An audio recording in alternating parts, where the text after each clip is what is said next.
لا حول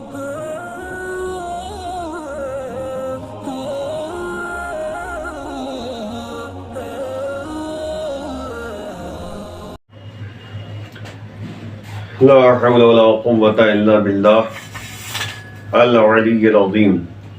أعوذ بالله من الشيطان اللعين الرجيم. بسم الله الرحمن الرحيم. الحمد لله والصلاة على أهلها.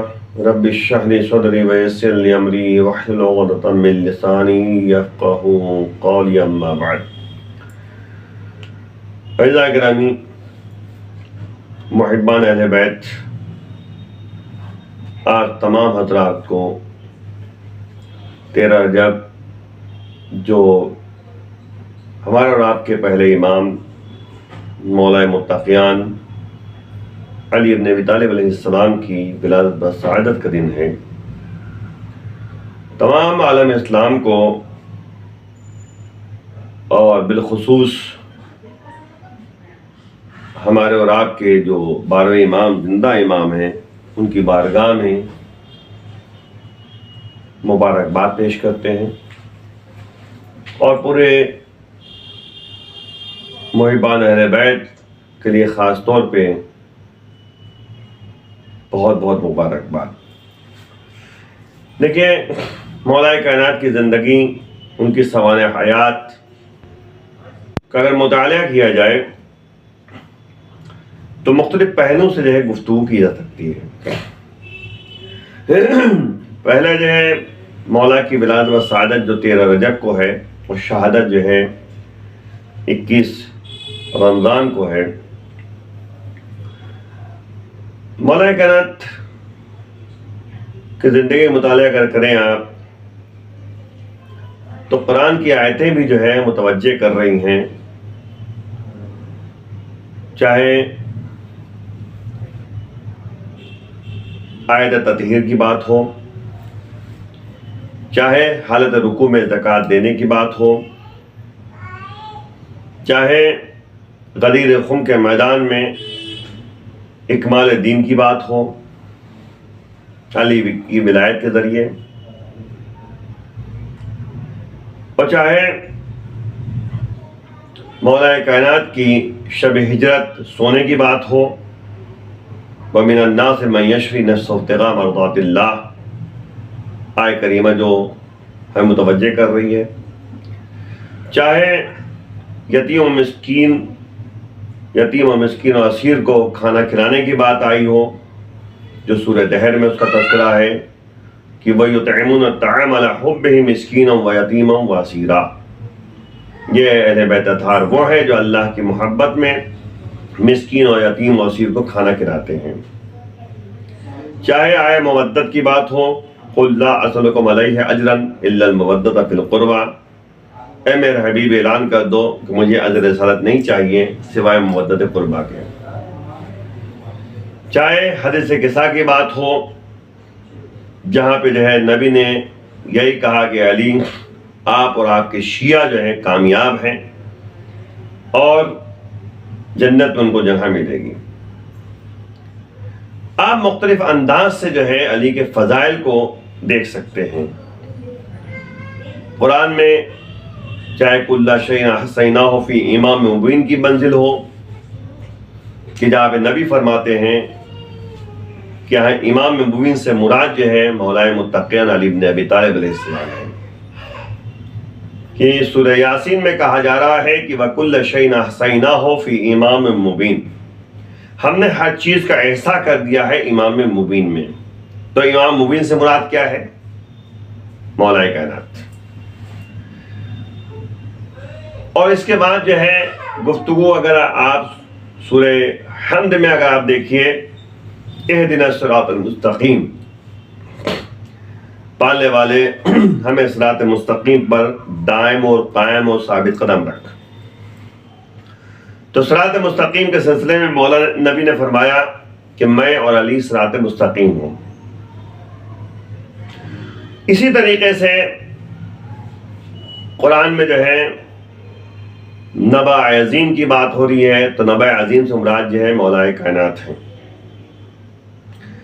یہاں تک کہ جو ہے النعیم کی بات آ رہی ہے کہ روز قیامت جو ہے نعیم کے بارے میں سوال کیا جائے گا، تو اس سے مراد جو ہے مولا کائنات ہیں، اہل بیت اطہار ہیں۔ چاہے سورہ حجرات میں ہو کہ حبب الیکم الایمان، جو قرآن میں تذکرہ موجود ہے کہ اللہ نے تمہارے لیے جو ہے محبوب قرار دیا ہے ایمان کو، تو ایمان سے مراد جو ہے مولا کائنات ہیں، علی بن ابی طالب علیہ السلام ہیں۔ تو قرآن میں اگر آپ اٹھا کر دیکھیے، چاہے بسم اللہ الرحمن الرحیم کی شروعات سے دیکھیے اور آخر قرآن تک دیکھیے، تو اہل بیت اطہار کے فضائل جو ہے آپ کو ملیں گے۔ بسم اللہ الرحمن الرحیم وہ بسم اللہ ہے، وہ آیہ کریمہ ہے جس کی فضیلت میں مولا نے صرف ایک جملہ کہا کہ انا نقطۃ تحت الباء،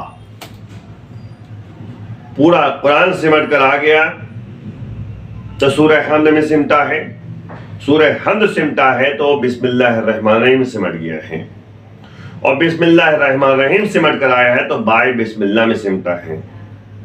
مولا فرما رہے ہیں کہ انا نقطۃ تحت الباء، میں وہ نقطہ ہوں جو با کے نیچے ہے۔ غور کیجئے گا، میں اکثر ایک جملہ کہا کرتا ہوں، الف سے لے کر یا تک جو الفابیٹ ہے، جو الف با ہے، اس میں شروع سے آخر تک آپ دیکھیے جو شبیہ ہیں، ایک دوسرے کے شبیہ ہیں، جیسے ہا، خا اور جیم، ہا، خا اور جیم، یہ تینوں ایک ہی شکل کے ہیں، صرف نقطہ اوپر نیچے ہے۔ اگر نقطہ ہٹا دیجئے، خے جو خا پڑھتے ہیں، خے جو خا ہے، خا سے نقطہ ہٹائیے تو آپ کیا پڑھیں گے؟ ہا پڑھیں گے۔ جیم سے نقطہ ہٹائیے، آپ جیم کو ہا پڑھیں گے۔ دال و زال ہے، زال سے نقطہ ہٹائیے تو دال پڑھیں گے۔ را اور زا ہے تو زا سے نقطہ ہٹائیے تو را پڑھیں گے آپ۔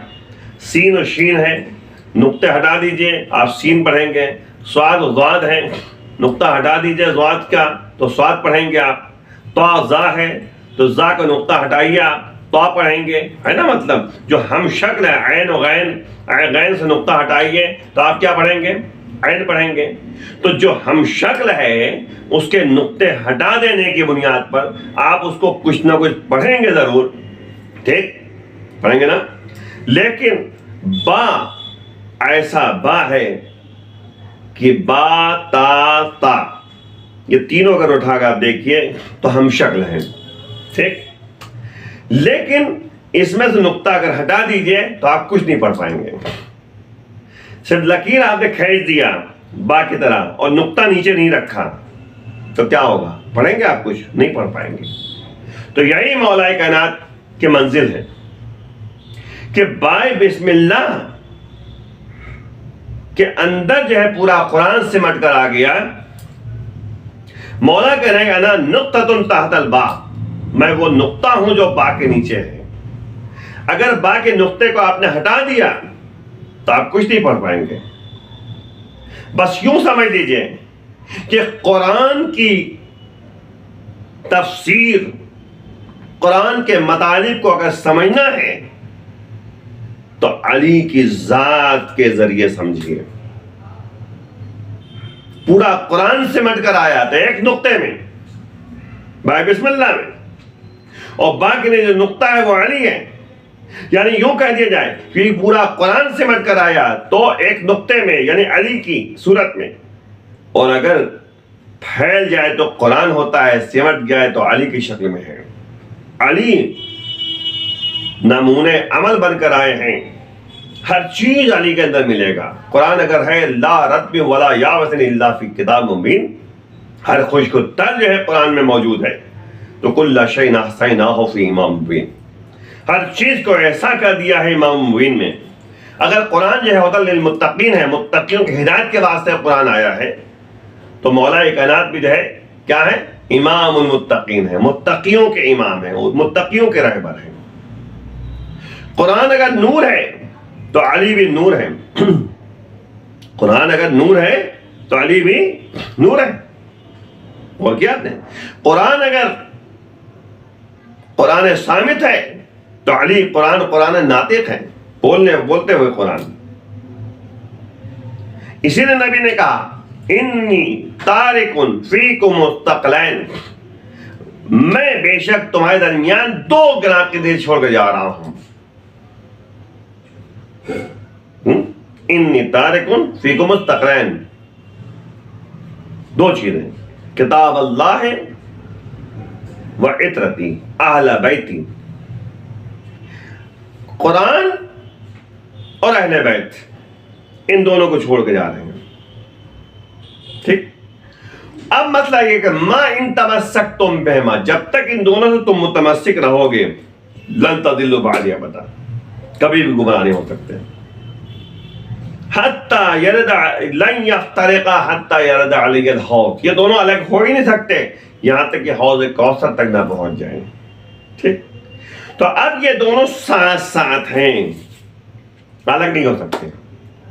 آج بھی اگر قرآن جو ہے موجود ہے تو پردے غیب میں علی کا جانشین موجود ہے، مولا موجود ہیں، 12ویں امام موجود ہیں، وارث قرآن موجود ہیں، امام موجود ہیں، مفسر قرآن موجود ہیں، معلم قرآن موجود ہیں. بہرحال تو مولا کائنات کی زندگی میں مطالعہ اگر آپ کیجیے تو ہر پہلو سے آپ کو جو ہے تمام شخصیتیں نظر آتی ہیں.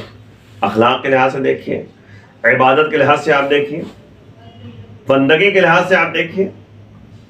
تو مولا نے جو ہے بندگی کے لیے جو ہے ایک جملہ فرمایا ہے کہ العبودیت خمسۃ اشیاء، بندگی 5 چیزیں ہیں.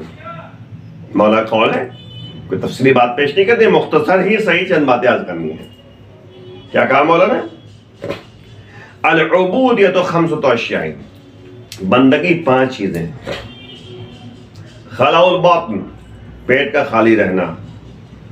مولا نے کہا کہ پیٹ کو 3 حصوں میں تقسیم کروں، کھانا، پانی اور ہوا. دوسری جو ہے صفت بیان کر رہے ہیں مولا، قراءۃ القرآن، قرآن کی تلاوت، قرآن کی تلاوت. بھائی یہاں تک امام نے فرمایا کہ کم از کم جو ہے دن بھر میں ایک شاہنے والا شیعہ محب اہل بیت 50 آیتوں کی تلاوت کرتا ہے. بھائی ظاہر بات ہے 5 وقت نماز پڑھتے ہیں، 10 آیتیں پڑھ دی بہت ہو گیا، مطالب کو سمجھ کے. اور یہاں تک جو ہے فرمایا گیا ہے کہ نَوِّرُوا بُیُوتَکُم بِتِلَاوَتِ الْقُرْآنِ، اپنے گھروں کو نورانی بنا دو تلاوت قرآن کے ذریعے. اور یہاں تک مولا فرما رہے ہیں کہ اگر کسی گھر میں قرآن کی تلاوت ہوتی ہے فقیری نہیں آ سکتی، فقیری نہیں آ سکتی. قرآن کی بڑی اہمیت ہے تلاوت قرآن کی. اور اس کے بعد جس گھر میں قرآن کی تلاوت ہوتی ہے وہاں فرشتے آتے ہیں. بہرحال تفصیلی بات پیش نہیں کرنی ہے. تیسری بات مولا فرما رہے ہیں قیام اللیل، رات کے کسی حصے میں اللہ کی بارگاہ میں کھڑا ہو کر عبادت کرنا. مولا کائنات رات بھر عبادت کرتے تھے، نمازیں پڑھتے تھے، عبادت کرتے تھے. قیام اللیل، رات کے کسی حصے میں نماز پڑھنا، یعنی نماز شب اس لیے کہا کہ 11 رکعت نماز ہے، نماز شب پڑھیے. مشکل سے 15 منٹ کا جو ہے ٹائم لگے گا، لیکن اس کے فائدے کیا ہیں؟ مال برکت، روزی میں برکت، سکون، اللہ سے قربت، پریشانیوں کا حل، تمام سے برکتیں اس کی. صرف 15 منٹ اللہ سے راز و نیاز کرنا. 3 صفتیں ہو گئی. چوتھی التضرع عند الصبح، صبح کے وقت تضرع، گڑگڑانا. مولا فرما رہے ہیں کہ جس طرح تمہارے دروازے پر ایک فقیر آ کر گڑگڑاتا ہے ویسے تم اللہ کی بارگاہ میں تضرع کرو، گڑگڑاؤ، مانگو. پھر چوتھی 5ویں صفت البکاء من خشیت اللہ، اللہ کے خشیت، اللہ کے خوف سے کانپنا، ڈرنا، خوف پیدا کرنا اور گریہ کرنا. مولا جب بھی بارگاہ معبود میں سجدہ ریز ہوتے تھے گریہ کرتے تھے. بارگاہ معبود میں خشیت پیدا کرتے تھے، خوف خدا سے لرزتے تھے. تو آپ دیکھیے عبادت کے لحاظ سے اگر آپ دیکھیے تو بہترین عبادت گزار. جب مولا سے پوچھا گیا تو مولا نے کہا کہ عبادت کے سلسلے میں کیا فرمایا؟ الہی ما عبدتک، پالنے والے ہم تیری عبادت نہیں کرتے، اس لیے عبادت نہیں کرتے جنت کی لالچ ہے، اور نہ ہی اس لیے عبادت کرتے ہیں کہ جہنم کا خوف ہے. بل وجدتک اہلا للعبادہ فعبدتک، بلکہ تجھے میں نے لائق عبادت سمجھا تو عبادت کی ہے. غور کریں، عبادت اور عبدیت کے حقیقت مولا بیان کر رہے ہیں کہ تم اللہ کے لیے نماز پڑھ رہے ہو تو اللہ کو لائق عبادت سمجھتے ہوئے تم نماز پڑھو، عبادت کرو. اور ہمیں پیدا ہی کیا گیا ما خلقت الجن والانس الا لیعبدون، ہمیں پیدا ہی کیا گیا اس لیے تاکہ ہم اللہ کی عبادت کرتے رہیں. عبدیت کا مظاہرہ کرنا یہ ضروری ہے. اور اسی لیے آپ دیکھیے آخری جملہ، کیونکہ تفصیلی بات پیش نہیں کرنی ہے، مولا کے مختلف پہلو سے گفتگو کی جاتی ہے مولا کے بارے میں. مولا نے کے بارے میں نبی نے فرمایا کہ زینوا مجالسکم بذکر علی ابن ابی طالب لأن ذکرہ ذکری وذکر ذکر اللہ وذکر اللہ عبادہ. نبی فرما رہے ہیں کہ اپنی مجلسوں کو مزین کر دو علی کے ذکر سے، کیونکہ علی کا ذکر میرا ذکر ہے، میرا ذکر اللہ کا ذکر ہے. اللہ کا ذکر کیا ہے؟ عبادت ہے. یعنی علی کا ذکر جو ہے تذکرہ علی عبادت الہیہ ہے. نبی نے کیوں علی کے ذکر کے بارے میں کہا ہے کہ عبادت ہے؟ مزین کرو. مجالس کسے کہتے ہیں؟ مجالس جمع مجلس ہے. مجلس میں ہوتا ہے جہاں بیٹھو اور جس وقت بیٹھو. یعنی نبی بتانا چاہ رہے ہیں کہ جہاں بیٹھو اور جس وقت بیٹھو علی کا ذکر کرو، کیونکہ علی کا ذکر عبادت ہے، علی کا تذکرہ عبادت ہے. آپ جو ہے کھانا کھانے بیٹھے علی کا ذکر کیجئے، علی کو یاد کیجئے. فقیر گھر پہ آ گیا، آپ جو ہے علی کو یاد کیجئے، فوراً فقیر کو جو ہے نا امید گھر سے جانے نہ دیجیے. جس طرح علی جو ہے کہ سخاوت کی منزل تھی کہ مولا کے سامنے جو ہے کہا گیا کہ حاتم طائی جو ہے بہت زیادہ دیتا تھا، 40 دروازوں دیتا تھا، تو مولا نے کہا کہ میں ایک دروازے سے اتنا دے دیتا ہوں کہ دوبارہ آنے کی ضرورت نہیں پڑتی. بہرحال ایک واقعے کے ذریعے اختلامی گفتگو. مولا حاکم وقت ہیں، امام وقت ہیں، ایسے ہی جا رہے ہیں، کیا دیکھا؟ ایک عورت ہے جو ایک ہاتھ میں پانی لیے ہوئے مشکیزہ لیے ہوئے ہیں اور دوسرے ہاتھ میں سامان لیے ہوئے ہیں اور جا رہی ہے، بڑی مشکل سے سامان اٹھائے ہوئے ہیں. مولا آگے بڑھے، مولا سے کہا کہ مولا نے کہا کہ لاؤ ہم گھر پہنچا دیں. اس نے نہیں پہچانا علی کو. اس کے بعد جو ہے وہ مولا اس کے گھر پہنچے سامان لے کر. جب دیکھا تو 2 یتیم بچے رو رہے ہیں. مولا نے فوراً سامان ایک طرف رکھا، بچوں کو بہلانا شروع کر دیا، بہلانا شروع کر دیا. بچے چپ ہو گئے. اس کے بعد جو ہے مولا سے وہ کہتی ہے کہ جنگ صفین میں میرا شوہر مارا گیا. اس کے بعد مولا نے کہا کہ تم آٹا گوندھو، میں بچوں کو بہلا رہا ہوں. مولا بچوں کے ساتھ کھیل رہے ہیں، بچوں کو بہلا رہے ہیں، بچوں کو پیار کر رہے ہیں، سر پہ ہاتھ پھیر رہے ہیں، یتیم بچے. اس کے بعد جب وہ آٹا جو ہے گوندھ دیا گیا تو مولا نے کہا کہ تم بچوں کو بہلاؤ، میں تنور روشن کرتا ہوں تاکہ روٹی پک جائے. امیر المومنین ہیں، امام وقت ہیں، لیکن طریقہ بتا رہے ہیں زندگی گزارنے کا، کیسے دوسروں کے لیے زندہ رہو، زندگی دوسروں کے لیے. مولا جو ہے تنور روشن کر رہے ہیں، آگ جلا رہے ہیں. تب تک جو ہے پڑوسی ایک عورت آ جاتی ہے. اس نے مولا کو پہچان لیا.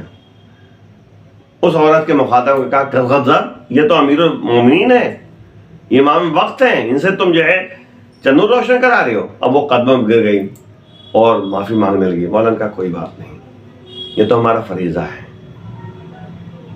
تو آپ غور کریں، مولا اس طریقے سے دوسروں کا خیال کرتے تھے، یتیموں کا خیال، بیواؤں کا خیال، یتیم پروری۔ یہاں تک کہ آپ غور کریں، جنگوں کی بات کریں تو مال غنیمت جو بھی ملتا تھا وہ سب راہ خدا میں خرچ کرتے ہوئے گھر آتے تھے۔ سخاوت کی منزل کو اگر آپ دیکھیے، کرامت کی منزل کو اگر آپ دیکھیے کہ علی اپنے لیے خشک روٹیاں استعمال کر رہے ہیں اور دوسروں کے لیے تازہ روٹی تقسیم کر رہے ہیں۔ رات اور رات جو ہے لوگ راہ خدا میں تقسیم کرتے تھے، لوگوں کے درمیان جا کر تقسیم کرتے تھے اور دے دیتے تھے، بھوکا نہیں رہتا تھا کوئی۔ رات کہتا آپ ایک بات اور یاد رکھیے، اس میں جو ہے جو اہم پہلو ہے اس میں عبدیت اور بندگی کے نشانی ہے۔ علی نے ایک جملہ کہا، انا عبد من عبید محمد، میں محمد کے غلاموں میں سے ایک غلام ہوں۔ یعنی یہ بھی بتایا ہے کہ میں جو ہے اپنے زمانے کے امام، اپنے زمانے کے رہبر کی بات مان رہا ہوں، رسول کی بات مان رہا ہوں، نبی کی بات مان رہا ہوں۔ تو نبی جو کہتے تھے جب تک نبی یہ اس دنیا میں رہے، علی نے قدم قدم پہ علی نے نبی کی مرضی کے مطابق زندگی بسر کی ہے۔ چاہے جس وقت ہو، نبی نے اشارہ کر دیا اسی طریقے سے انہوں نے کام انجام دیا۔ تو آپ جو ہے، بس آخری گفتگو، آپ جو ہے علی کی زندگی کو مختلف پہلو سے پڑھیے، تاریخ میں مطالعہ کیجیے۔ ایک بچپنے سے لے کر دعوت ذوالعشیرہ تک، پھر دعوت ذوالعشیرہ سے لے کر مدینے تک ہجرت کا واقعہ، پھر مدینے سے لے کر فتح مکہ تک کا واقعہ، فتح مکہ کے بعد سے نبی جب تک زندہ رہے اس وقت کے واقعے کو، اس کا نبی کی زندگی کے بعد، نبی جب چلے گئے اس کے بعد سے لے کر جب مولا کو ظاہری خلافت ملی ہے، ظاہری حکومت ملی ہے، اس وقت 25 سال کی زندگی مطالعہ کیجئے۔ اس کے بعد جو ہے 5 سال جو مولا کائنات جو ہے حکومت ان کے ہاتھ میں تھی، حاکم وقت تھے، اس میں جو ہے مولا نے کس طرح زندگی بسر کی، اس کا مطالعہ کریں۔ دیکھیے کس طریقے زندگی بسر کی ہے، ایسی عدل و انصاف کی حکومت قائم کی ہے کہ تاریخ نے ایک جملہ لکھ دیا کہ علی کو شدت عدل کی بنیاد پر شہید کیا گیا۔